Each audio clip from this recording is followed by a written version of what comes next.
Thanks for watching. Don't forget to like, comment, share and subscribe to Mufti Tariq Masood, famous scholar. ایک بات خوب سمجھ لیں, جو یہ سمجھتے ہیں نا میں بڑی ٹینشن میں ہوں, اپنے بارے میں جو بھی یہ سمجھتا ہے اور دوسرے سارے خوشحال ہیں, تو ایسا نہ سوچا کریں. بعض دفعہ سامنے والے کو ایسی ٹینشن ہوتی ہے کہ وہ اگر آپ کو مل جائے نا, آپ کہو یار میں پہلے زیادہ صحیح تھا, یہ والی تو جس حال میں اللہ نے رکھا ہے نا, اللہ کا شکر ادا کیا کریں. کچھ پتہ نہیں ہوتا کہ سامنے والے کو کیا ٹینشن ہے اور وہ کس مصیبت میں زندگی گزار رہا ہو. تو جو اللہ نے جس حالت میں رکھا ہے, تو قرآن کہتا ہے اگر ہم رزق کی فراوانی کر دیں اور ساری پریشانیاں ختم کر دیں تو شکر گزاری کے بجائے کیا پیدا ہوگا؟ بغاوت پیدا ہوگی, نافرمان بن جائیں گے. اس سے ہمیں ایک اصول یہ پتہ چلا کہ پیٹ بھر کے شکر ادا, پیٹ بھرے ہوئے کا شکر ادا کرنا مشکل, خالی پیٹ شکر ادا کرنا آسان ہے. سمجھتے ہو بات کو؟ اب ہونا تو یہ چاہیے کہ پھر ہم اللہ سے دعا مانگیں کہ اے اللہ تو ہمیں ٹینشنیں دے دے تاکہ ہم تیرے قریب ہو جائیں, لیکن حدیث میں ہمیں اس سے منع کیا. اللہ سے یہ دعا مانگو, اے اللہ تو نے خود قرآن میں کہا ہے قلیل من عبادی الشکور, کچھ بندے میرے ایسے ہوتے ہیں کہ جن کو نعمتیں ملتی ہیں پھر بھی وہ دین پہ قائم رہتے ہیں. ہوتے ہیں لیکن مارکیٹ میں ایسے لوگ کیا ہیں؟ تھوڑے ہیں, بہت کم ہوتے ہیں. زیادہ تر تو پریشان حال ہی دین کی طرف آتا ہے. لیکن اے اللہ تو نے خود قرآن میں کہا ہے کہ 100% لوگ کبھی بھی خراب نہیں ہوتے, کچھ ایسے بھی ہوتے ہیں. اور اللہ نے یہ داؤد علیہ السلام کو کہا, کیونکہ داؤد علیہ السلام کی زندگی ٹینشن فری. داؤد علیہ السلام نے میدان جنگ میں جالوت کو قتل کیا نا, بڑی بہادری دکھائی, تو ٹینشن میں زندگی گزاری. ظاہر ہے انہوں نے ٹریننگ کی, جہاد کی, میدان جنگ میں جان ہتھیلی پر رکھ کر لڑے. تو اللہ کو آپ پر اتنا پیار آیا کہ اللہ نے آپ کو نبوت بھی دے دی اور بادشاہ بھی بنا دی اللہ نے آپ. اس کے بعد داؤد علیہ السلام کی ٹینشنیں کیا ہو گئیں؟ دولت کی ریل پیل اور حکومت, خلافت. تو قرآن کہتا ہے اے داؤد اللہ کا اب آپ نے شکر ادا کرنا ہے, ناشکری نہیں کرنی. ایسا نہ ہو کہ اب آپ کا لائف اسٹائل ہی چینج ہو جائے. پہلے آپ عبادت گزار تھے, دن میں روزے رکھتے تھے, رات کو تہجد پڑھتے تھے. داؤد علیہ السلام, حدیث میں آتا ہے سب سے بہتر روزہ وہ ہے جو داؤد علیہ السلام رکھا کرتے تھے. پوری زندگی داؤد علیہ السلام نے ایسے روزہ رکھا ہے, ایک دن روزہ ایک دن ناغا, ایک دن روزہ ایک دن ناغا, پوری زندگی. کیوں یہ سب سے افضل روزہ کیوں ہے؟ اس لیے کہ روزے کا جو بنیادی مقصد ہے نا, وہ اپنے جسم کو کمزور کرنا نہیں ہے. سمجھ رہے ہو؟ کیونکہ حدیث میں آتا ہے المؤمن القوی خیر من المؤمن الضعیف, طاقتور مومن کمزور مومن سے اللہ کو زیادہ محبوب ہے. اگر روزانہ روزے رکھ کے کمزور ہو جائیں گے تو پھر لڑے گا کون ہے بھائی؟ جہاد میں کیسے لڑیں گے؟ گھر بیوی بچوں کے حقوق کیسے ادا کریں گے؟ محنت کیسے کریں گے؟ یہ تو مسلمان تو ترقی میں پیچھے رہ جائیں گے نا. اور اگر اس چکر میں کہ کمزور نہ ہو روزہ ہی نہ رکھیں تو یہ بھی غلط ہے, کیونکہ صرف جسمانی طاقت نہیں چاہیے, ہمیں روحانی طاقت بھی چاہیے. اور روحانی کہاں سے آتی ہے؟ وہ تو روزہ رکھنے سے آتی ہے. روزہ آپ کو خواہشات سے کیا کرتا ہے؟ روکتا ہے. روٹی کھانے کا دل چاہ رہا ہے, نہیں کھا رہے آپ, تو آپ میں اپنے نفس کے خلاف ایک قوت پیدا ہوتی ہے. بھائی دنیا میں سب سے بڑا مسئلہ یہی ہے نا کہ جو دل چاہتا ہے بس کرنے کا سوچتا ہے انسان, اب قوت برداشت ہی ختم ہو گئی ہے نا. تو روزہ کا مقصد کیا ہوتا ہے؟ خواہشات پہ کنٹرول کرنا. علماء کہتے ہیں کہ اگر ڈیلی آپ روزہ رکھیں گے نا تو خواہشات پہ کنٹرول کرتے کرتے اسی کی عادت ہو جائے گی روزے کی, پھر زیادہ روٹی اور ان چیزوں کی طرف دھیان ہی نہیں جائے گا آپ کا. سمجھتے ہو؟ تو اس سے کیا ہوگا کہ جسم تو کمزور ہونا شروع ہوگا کیونکہ ڈیلی روزہ ہو رہا ہے, روحانی قوت اس طرح سے بڑھے گی نہیں کیونکہ آپ یوز ٹو ہو گئے نا, عادی ہو گئے آپ. تو وہ کہتے ہیں ایک دن چھوڑ کے روزہ رکھنے میں کیا ہوتا ہے کہ عادت پڑتی نہیں ہے روزے کی. جسم بھی کمزور نہیں ہوتا کیونکہ آج نہیں کھایا تو کل کھاؤ گے آپ, باڈی صحیح سیٹ رہتی ہے. لیکن ٹینشن اتنی ہوتی ہے نا کہ روزے کی عادت پڑتی نہیں ہے آپ کو. ایک دن رکھا, ایک دن چھوڑ دیا, پھر دوبارہ رکھنا بڑا مشکل ہوتا ہے. بھائی رمضان میں ہم کنٹینیو رکھ لیتے ہیں نا, عادت 10-15 دن کے بعد تو ایسے عادت پڑتی ہے پتہ ہی نہیں چل رہا ہوتا. لیکن ایک دن رکھنا, پھر ایک دن چھوڑنا, پھر اگلے دن رکھنا, پھر اگلے دن, روٹین میں نہیں آتی یہ چیز. جو چیز روٹین میں نہیں ہوتی اس کا کرنا بہت مشکل ہوتا ہے. تو اس لیے حدیث میں آتا ہے سب سے افضل روزہ کون سا تھا؟ داؤد علیہ السلام. ایک دن روزہ, ایک اور آپ کر کے دیکھیں آدمی ہل جاتا ہے, وہ نہیں ہوتا اس سے. عادت ہی نہیں پڑتی نا اس کی. تو کیسے اللہ کی عبادت کرتے تھے؟ تو اللہ نے قرآن میں داؤد علیہ السلام سے کیا فرمایا؟ اعملوا آل داؤد شکرا. داؤد اور آپ کی آل، آپ کا خاندان، کیونکہ داؤد علیہ السلام کو جب حکومت ملی تو خاندان بھی غریبی میں فائدہ اٹھاتا ہے نا، اس سے ان کی بھی عزت ہوتی ہے، بھائی شاہی خاندان کے لوگ ہیں. تو اللہ کہہ رہا ہے کہ اے داؤد آپ نے اللہ کا شکر ادا کرنا ہے، ان نعمتوں میں پڑھ کے اللہ سے غافل نہیں ہونا.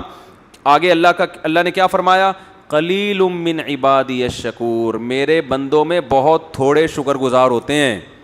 خالی پیٹ رہ کے مسائل میں گھرے ہوئے تو بہت ہیں جو مجھے یاد کرتے ہیں، خوش و خرم زندگی گزار کے بھی مجھے یاد کریں، ایسے بندے مارکیٹ میں کیا ہیں؟ شارٹ ہیں. تو اللہ سے یہ دعا نہیں کرنی چاہیے کہ اللہ تو ہمیں ٹینشنیں دے تاکہ ہم تجھے بھولیں نہیں. یہ دعا کرنی چاہیے اے اللہ تو ہمیں داؤد علیہ السلام کی طرح نعمتوں میں ڈبو دے ہمیں، اور پھر ہمیں شکر کی توفیق بھی بولو عطا کر. وجہ کیا ہے؟ ٹینشنیں مانگنا یہ عبودیت کے خلاف ہے. ہم اللہ کے غلام ہیں نا، غلام بھیک مانگتا ہوا اچھا لگتا ہے، ٹینشن مانگتا ہوا اچھا نہیں لگتا. کوئی بھکاری آئے آپ کے گھر پہ اور آپ کو اس پہ ترس آیا اور وہ کہہ رہا ہے کہ ایسا کرو کہ میری جیب میں جو 50 روپے بھیک کے جمع وہ بھی نکال لو مجھ سے، میں چاہوں میرے اندر کانفیڈنس پیدا ہو، تو آپ اس کو بھکاری سمجھو گے؟ بھکاری تھوڑی سمجھو گے. تو انسان کے سامنے تو بھکاری نہ بنے، لیکن اللہ کے سامنے کیسا بنے؟ اللہ کے سامنے بھائی ہم تو بھکاری ہیں، ہماری کیا حیثیت ہے؟ حضرت ایوب علیہ السلام پر سونے کی ٹڈیوں کی بارش ہوئی ہے، حدیث میں آتا ہے سونے کی ٹڈیاں. حالانکہ اللہ نے ایوب علیہ السلام کو جب شفا دی ہے نا تو بہت مال سے نوازا، ان کے اہل و عیال بھی لوٹا دیے، مال بھی دے دیا اللہ نے ان کو. تو اب سونے کی ٹڈیاں برس رہی ہیں. حضرت ایوب علیہ السلام نے ساری ٹڈیوں کو جمع کر رہے ہیں جھولی میں نا، ایک بھی نہیں چھوڑوں گا میں اس کو بیچوں گا مارکیٹ میں جا کے، یا اس سے درہم بناؤں گا، دینار بناؤں گا. اللہ نے حضرت ایوب سے کہا کہ ایوب ہم نے تو آپ کو مستغنی کر دیا، اس سے اتنی دولت دے دی، اب آپ ایسے جمع کر رہے ہیں. تو انہوں نے فرمایا اللہ میں تیری رحمت سے مستغنی نہیں ہوں. کوئی اور یہ بھیک دے رہا ہوتا نا، نہیں ہے بھائی، رکھا اپنے پاس. جیسے سلیمان علیہ السلام سے ملکہ سبا نے کہا نا کہ یہ ہدیے ودیے لے لو اور اب چپ کر کے بیٹھ جائیں، مجھے دوبارہ تبلیغ نہ کرنا. سلیمان علیہ السلام نے سارے گفٹ واپس کیے ہیں، کیونکہ انسان کی طرف سے آئے تھے نا. بادشاہ کو گفٹ مل رہا ہے ایک بادشاہ کی طرف سے بطور رشوت کے. ملکہ سبا کہنا چاہ رہی ہے کہ آپ دوبارہ مجھے تبلیغ کی کوشش نہ کریں، پیسے چاہیے یہ لیں، ٹھیک ہے نا. بے یار کیا ہو گیا، آپ لوگ یہاں کچھ ایسے دیکھ رہے ہوتے ہیں جیسے انہوں نے کبھی سلیمان علیہ السلام کا واقعہ سنا ہی نہیں. سلیمان علیہ السلام نے ملکہ، جلدی سے بتا رہا ہوں تاکہ بیان بس بہت لمبا ہو گیا، ختم کر رہا ہوں بیان. سلیمان علیہ السلام نے ملکہ سبا کو خط لکھا، ہدہد نے آ کے بتایا اتنی بڑی حکومت ہے، سورج کو سجدہ کرتی ہے. سلیمان علیہ السلام نے ملکہ سبا کو ہدہد کے ذریعے خط بھیجا، اللہ تعالی علیہ واتونی مسلمین. ان شارٹ بات کہ بسم اللہ الرحمن الرحیم، اس اللہ کے نام سے جو بڑا مہربان نہایت رحم کرنے والا ہے. انہ من سلیمان، سلیمان کی طرف سے یہ خط ہے. اللہ تعالی علیہ، سرکشی مت کرو، واتونی مسلمین، بندی بن کے چلی آؤ. وہ ایک دم ڈر گئی، بھائی یہ کون سا انداز ہے بھائی، یہ تو بہت ہی کوئی پاورفل بادشاہ ہو تو اس اسٹائل میں بات کرے گا نا. بھائی کمزور آدمی تو پوری کتاب لکھ کے بھیجے گا، پھر ایکچولی کہے گا ایکچولی میں آپ سے یہ کہنا چاہتا تھا. ایکچولی جیسے ہم امریکہ سے جب بات کرتے ہیں تو ہم کیسے بات کریں گے؟ سر پلیز آپ دیکھیے تھوڑا سا بجٹ ہمارے لیے بھی کچھ رکھیں، ایکچولی ہمارے یہاں غربت بہت ہے. ہم بڑی لمبی چوڑی بات کریں گے نا، لیکن انسان کا پاور ہوتی ہے پھر اس کا اسٹائل کیا ہوتا ہے؟ چینج ہوتا ہے. جیسے وہ ایک آدمی نے کسی کو چاقو دکھایا کہ تیری جیب میں جو کچھ ہے نکال لے، اس نے بندوق نکال لی. اب کچھ کہنے کی ضرورت نہیں ہے، مطلب اب تیری جیب میں جو کچھ ہے اور اگر بندوق جیب میں نہ ہوتی تو وہ کیا کر رہا ہوتا ہے؟ ایکچولی دیکھیں میرے چھوٹے چھوٹے بچے ہیں یار، میرا ابھی موبائل میں نے خریدا، یہ لمبی چوڑی بات کر رہا ہوگا. تو سلیمان علیہ السلام چونکہ پاورفل تھے تو ملکہ سبا بھی پاورفل تھی، لیکن سلیمان علیہ السلام جتنی نہیں تھی. سلیمان علیہ السلام نے لیٹر بھیجا، اللہ تعالی علیہ، سرکشی مت کرو، وہ اتونی، آ جاؤ، مسلمین، فرما بردار بن کے. تمیز سے باقی ڈسکس ہم کھانے پہ کریں گے، ڈنر پہ ہم بات چیت کریں گے کہ میں نے آپ کو بلایا کس سلسلے میں ہے، ٹھیک ہے نا. تو وہ سلسلہ یہ ہے کہ آپ سورج کی عبادت چھوڑ دو، توحید پہ آ جاؤ. مجھے اللہ نے پیغمبر بنا کے بھیجا ہے اسی کام کے لیے، اسی سلسلے میں نے آپ کو بلایا تھا. سمجھتے ہو؟ تو ملکہ سبا کو اندازہ ہوا کہ بھائی یہ تو بڑا عجیب انداز ہے ان کا. تو ملکہ سبا نے کیا سوچا کہ شاید ان کو پیسوں کی لالچ والچ ہو, تو میں اتنے قیمتی گفٹ ان کے پاس بھیجتی ہوں کہ دوبارہ اس قسم کا لیٹر نہیں بھیجیں گے. جیسے کراچی میں جب بھتہ خوری چل رہی تھی نا, تو کسی بدماش کا دکان پہ فون آتا تھا, اتنے پیسے لے کے فلاں جگہ پہنچ جا. وہ پہنچ جاتا تھا بیچارہ تھیلا لے کے, سر یہ ہے آئندہ میں خود ہی پہنچا دیا کروں گا, آپ فون کرنے کی زحمت نہ فرمائیں. تو ملکہ سبا یہ سمجھی کہ شاید یہ بھی معاذ اللہ لالچی ہیں, ان کو پیسے ویسے چاہیے. تو جب وہ آئے نا ہدیے ودیے کروڑوں روپے کے ہدیے لے کر, تو سلیمان علیہ السلام نے یہ نہیں ایوب علیہ السلام کی طرح سارے ہدیے جمع کر لی, لاؤ بھائی شاباش بھائی گودام بھرے بھائی, چل گودام کا دروازہ کھول, مال لوڈ کر. ایوب علیہ السلام تو یہی کر رہے تھے نا کہ وہ چادر میں ساری ٹڈیاں جتنی بھی گری ہیں کہ ایک بھی نہ رہ جائے, ساری جمع کرو, ایک بھی نہیں چھوڑوں گا. تو سلیمان علیہ السلام بھی تو یہ کر سکتے تھے نا کہ بھائی سارا مال جمع کرو, نا نا نا نا, کیونکہ وہ انسان کی طرف سے تھا نا, اور بادشاہ کی طرف سے تھا, ایک ملکہ کی طرف سے اپنی دھونس جمانے کے لیے. تو کہہ رہے ہیں بھائی سلیمان علیہ السلام نے الفاظ کیا کہے, ارجع الیہم, کہا کہ فلن اتمدوننی بمال, پیسے دینا کہ میری مدد کرنا چاہتے ہو, فما آتانی اللہ خیر مما آتاکم, میرے رب نے جو مجھے نعمتیں دی ہیں وہ تم سے بہتر, میں تمہارے ٹکڑوں کا محتاج نہیں ہوں. دیکھو انسان جب انسان سے بات کرے تو اس اسٹائل میں بات کرے, بڑوں سے نہ شروع کر دیں, ابا سے کہیں ابا آپ کو پیسے دے رہے ہیں, ابا میں آپ کے ٹکڑوں کا, چھوٹوں کی اپنے جیسوں سے. جو محبت سے گفٹ دے رہا ہوں وہ تو ٹھیک ہے, لیکن جو دھونس جمانے کے لیے دے رہا ہوں نا, تو خریدنے کے لیے آپ کو اس کے ساتھ یہی اسٹائل ہونا چاہیے. ابے اللہ نے ہمیں بہت کچھ دیا ہے, تمہارے ٹکڑوں کے محتاج نہیں ہیں, سمجھتے ہو. تو سلیمان علیہ السلام نے کیا فرمایا, ما آتانی اللہ خیر مما آتاکم, میرے رب نے جو مجھے دیا ہے وہ تمہاری نعمتوں سے بہت زیادہ, بل انتم بہدیتکم تفرحون, اصل بات یہ ہے کہ تم اترا رہے ہو, دھونس جمانا چاہ رہے ہو کہ ہمیں اتنا ہمارے پاس ہے, شو بازی میں آئے ہوئے ہو. پھر کہنے لگے ارجع الیہم, قاصد سے کہا واپس چلا جا آرام سے, اور اب خط نہیں آئے گا, اب خط نہیں آئے گا. فَلَنَأْتِيَنَّهُمْ بِجُنُودٍ لَا قِبَالَ لَهُمْ بِهَا, اب لشکر آئے گا اور ایسا لشکر لے کے ملک سبا پہ حملہ کروں گا کہ یہ اس کا مقابلہ نہیں کر سکتے. وَلَنُخْرِجَنَّهُمْ مِنْهَا أَذِلَّةً, سب کو رسوا کر کے ملک بدر کر دوں گا میں. وہ ڈر گئی بھائی یہ پیسوں کی لالچی نہیں ہے. تو یہ جو انداز سلیمان علیہ السلام کا تھا یہ تکبر نہیں ہے, اس کو کہتے ہیں استغنا, کہ مخلوق کے سامنے بھکاری پن نہیں دکھانا.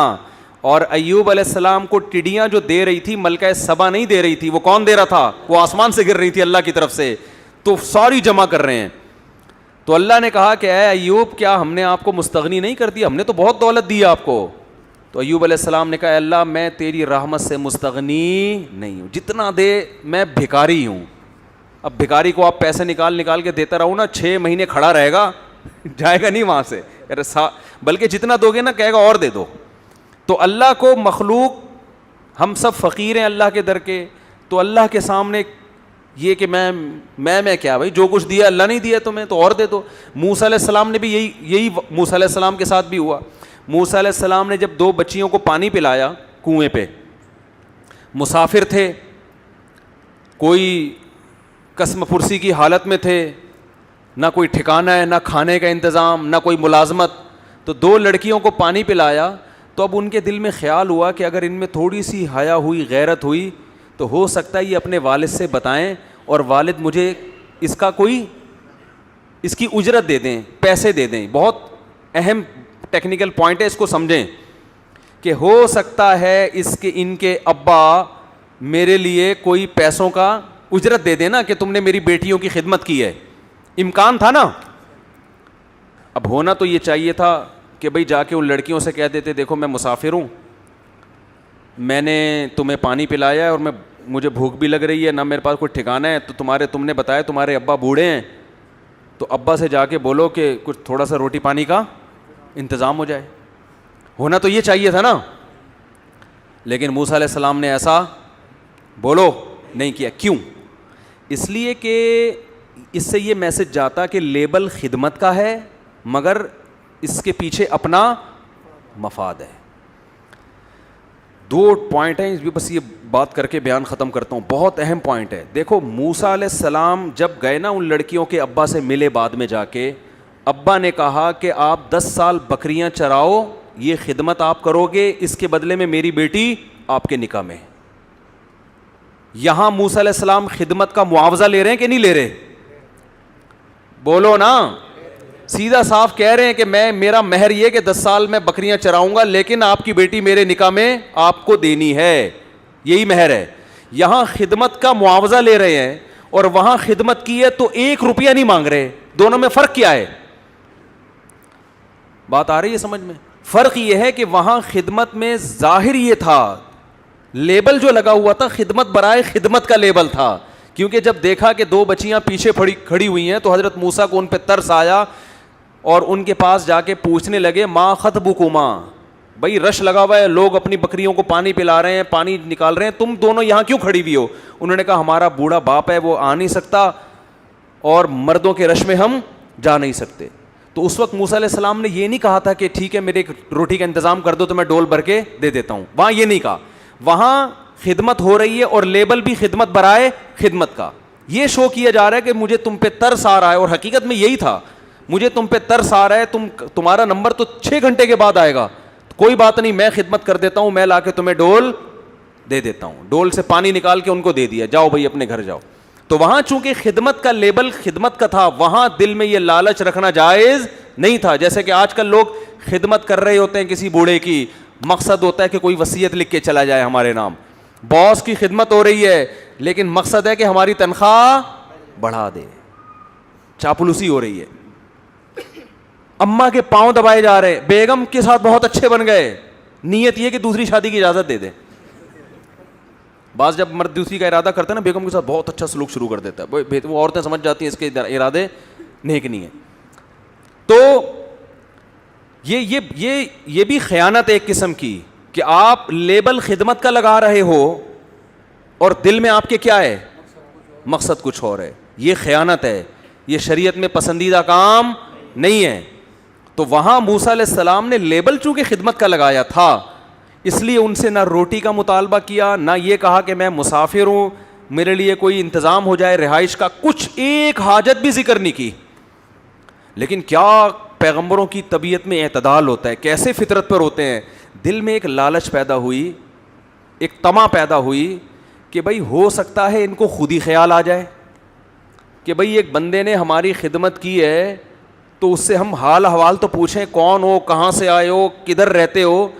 وہ لڑکیاں چلو شرم کی وجہ سے نہیں پوچھیں گی, جب وہ گھر جا کے بتائیں گی تو ابا پوچھیں گے بھائی روزانہ تو 6 گھنٹے لگتے ہیں, آج اتنی جلدی کیسے آ گئی. تو ابا کو بتائیں گی ایک نوجوان نے خدمت کی ہے, تو ہو سکتا ہے ابا کے دل میں خیال آئے کہ بھائی اس نوجوان کو بلاؤ, اس کا انٹرویو لینا ہے ہم نے, یا اس کو کچھ پیسے دینے ہیں.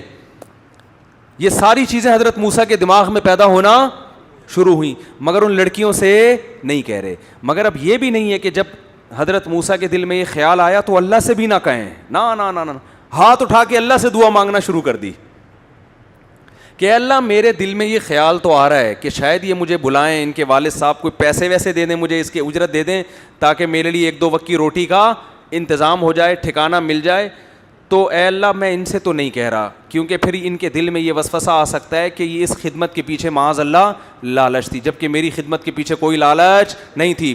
لیکن اگر جو میرے دل میں خیال پیدا ہو رہا ہے نا, تو اس خیال کو حقیقت میں اگر تبدیل کر دے تو مجھے اس پر کوئی اعتراض نہیں ہے. تبھی دعا مانگی.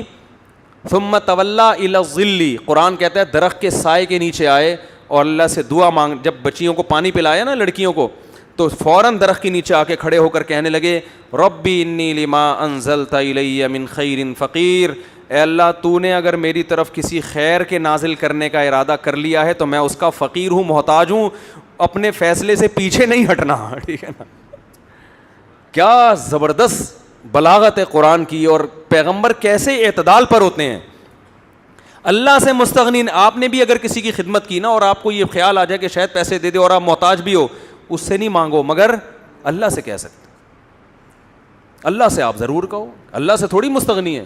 تو اللہ نے آپ کی دعا ایسی قبول کی کہ ان کے والد نے تو کہا تھا, بچیوں کو بھیجا کہ جاؤ اس نوجوان کو ہم اجرت دینا چاہتے ہیں. والد بھی یہی چاہتے تھے ان کو اس کے پیسے دیں, غیرت مند تھے نا کہ بھئی ایک نے خدمت کی, اگرچہ بغیر اجرت کے کی ہے لیکن ہم بغیر اجرت کے خدمت نہیں لیتے, ہم معاوضہ دیتے ہیں. یہ غیرت مند ہونے کی علامت ہوتی ہے. اور جو بے شرم ہوتے ہیں ایک نمبر کے, وہ مزدوروں سے ڈبل کام لیتے ہیں اور پیسے جو اس کی اصل بنتی ہے نا وہ بھی کم وقت 2 مہینے ڈیلے کر دیتے ہیں.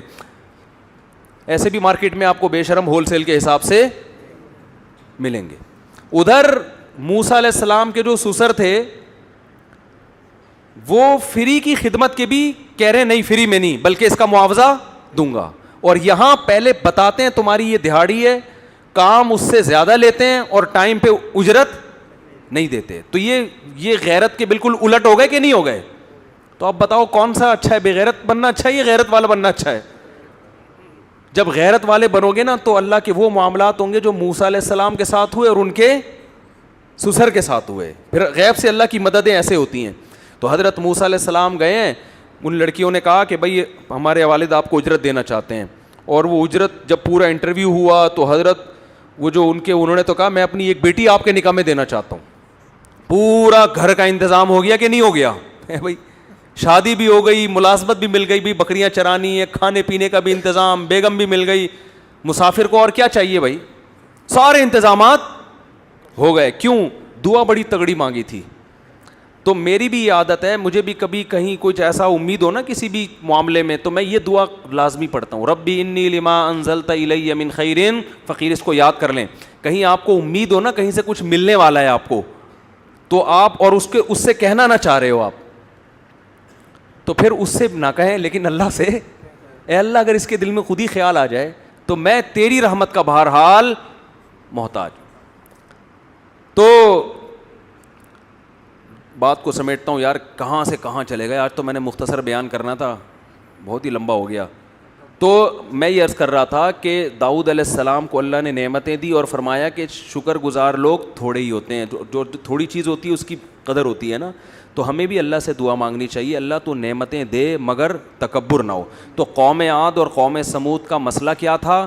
پیٹ بھرے ہوئے تھے اور قد لمبے لمبے, صحتیں بڑی خاندانی رکھی ہوئی تھی, تو ان کو پیغمبروں کی باتیں سمجھ میں نہیں آئیں.